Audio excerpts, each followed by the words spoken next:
আসসালামু আলাইকুম। তো welcome to my new blog. এটা রোজার মেবি আমার সেকেন্ড ব্লগ, আর কোনো ব্লগ ছাড়া হয় নাই। তো আজকে ইফতারি করতে যাবো আমার নানুর বাসায়। তো নানুর দাওয়াত দিছে, তো যাচ্ছি নানুর বাসায়। তো দেখা হবে। আর অবশ্যই আমার ভিডিওটা যদি আপনি ফার্স্ট টাইম দেখে থাকেন অবশ্যই সাবস্ক্রাইব করে দেবেন, লাইক শেয়ার অবশ্যই করবেন। Thank you. তো যেদিন আমরা গেছিলাম নানুর বাসায় ওই দিন ছিল শুক্রবার। তো জুম্মার নামাজ পড়তে হবে। তো আমি আর আমার নানা বের হয়ে গেছিলাম নামাজ পড়তে। যেই আমি বাসায় ঢুকছি, উঁচু টুচু করছি, সবার সাথে দেখা করবো, আবার বের হয়ে গেছি নামাজ পড়ার জন্য। বাসা থেকে মসজিদটা বেশি দূরে ছিল না। আমার নানুর বাসার খিলগাঁওতলা মার্কেটের এদিকে, তো মার্কেটের সাথে একটা মসজিদ ছিল। ওই মসজিদে যাই নামাজটা পড়তে আর কি। তো আমরা তাড়াতাড়ি এসে পড়ছিলাম। লোকজন এখনও এতটা আসে নাই। এই মসজিদে আমি আগেও আসছিলাম। মসজিদটা আগের আরও সুন্দর করে সাজাইছে। আগে যখন আসছিলাম তখন এসি ছিল না, এখানে এসি টেসি লাগাইছে, তারপর আবার থাই গ্লাস লাগাইছে। আগের তারা সুন্দর করছে। তো নামাজ টামাজ পড়া শেষ, নামাজ পড়ার পর একটু বাজারে যাই। তো ইফতারের জন্য যা যা বাজার লাগে, কাঁচা বাজার, এইসব কাঁচা বাজার। এই বাজারটা আর কি মার্কেটের ভিতরেই, একতলার ভিতরে বাজার, কাঁচা বাজার, তারপর হালকা মুদি দোকানগুলো এদিকে। তো কাঁচা বাজার শেষ করার পর তারপর আমরা যাই জিলাপি কিনতে।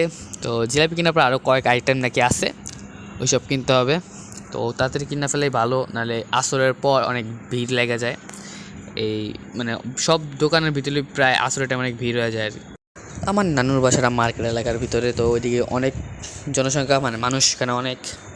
আশেপাশে যেখানে থেকে এখানে ভিড় লেগে দিচ্ছে। আবার শপিংয়ের টাইম, সব মানুষ শপিং করতে আসছে, কেনাকাটা করতে আসছে কিছু না কিছু।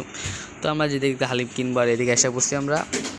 তো আমরা যে দোকানে আসছি হালিম কিনতে, এই দোকানটা অনেক ফেমাস একটা দোকান, অনেক ফেমাস। তো এদিকে আরও ভিড়, আগেরবার যখন আসছিলাম এদিকে কেনাকাটা করতে, এদিকে আরও ভিড় ছিল। এখানে আগেরবার আসছিলাম আমরা আসরের টাইমে 5টা সাড়ে 5টার দিকে, এদিকে ভিড় ছিল। আমরা আরও আগে আসছি এদিকে, তো এখানে ভিড় নাই।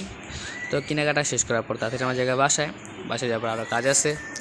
সব কাজ শেষ করার পর করবো আজকে ইফতারি সবাই মিলে। তো ইফতারি কেনার পর আসা বসি বাসায়। তো আসার পর দেখলাম সবাই যে যার মতন কাজ করতেছে। প্রায় ইফতারি টাইমও চলে আসছে। তো ইফতারি সাজানোর কাজ হয়ে গেছে। তো অনেক মানুষ আমরা, সো টেবিল চেয়ারে তো বসে খাওয়া যাবে না, তো আমরা নিচেই ব্যবস্থাটা করি। এই ইফতারির আইটেম আছে, ওইটা এখনও করা হয় নাই। তো সবাই বসে যায় ইফতারি করার জন্য। তো মাঝখান দিয়ে আমি কোনো ভিডিও করি নাই। ইফতারি করার অনেক ক্লান্ত হয়ে গেছিলাম। খাওয়ার পর এমনি সবাই ক্লান্ত হয়ে যায়। তারপর এখন আমি ঈশা নামাজ পড়তে যাইতেছি। তারপরে নামাজ টামাজ পড়বো, তারপর হালকা পাতলা একটু ঘুরে টুরে আসবো। তো রাত্রেবেলা মার্কেটে লাইট টাইট সব জ্বালায় ফেলছে, মার্কেট সাজানো হয়ে গেছে। মার্কেট সাজাইতে আরও আগে, প্রায় 20 রোজার দিকে মার্কেটে সাজাইছে। তো এদিকে অনেক ভিড়, মানে মানুষজন, মার্কেট এলাকা না, তো একটু ভিড়, মানুষজন একটু বেশি থাকে এই এলাকায়। তো আমি যে জায়গায় জুম্মার নামাজ পড়ছিলাম আজকে, তো ওই জায়গায় আমি তারাবি নামাজটা পড়বো। তো চাই নামাজ টামাজ পড়ি, তারপর তারাবি নামাজ পড়ার পর চলে আসি বাসায়। মাঝখান দিয়ে আমি কোনো এতটা ভিডিও করি নাই, তো যেটুকুই করছি দেখার জন্য থ্যাংক ইউ। সো আজকে এতটুকুই, আর দেখা হবে নেক্সট ব্লগে। Bye bye.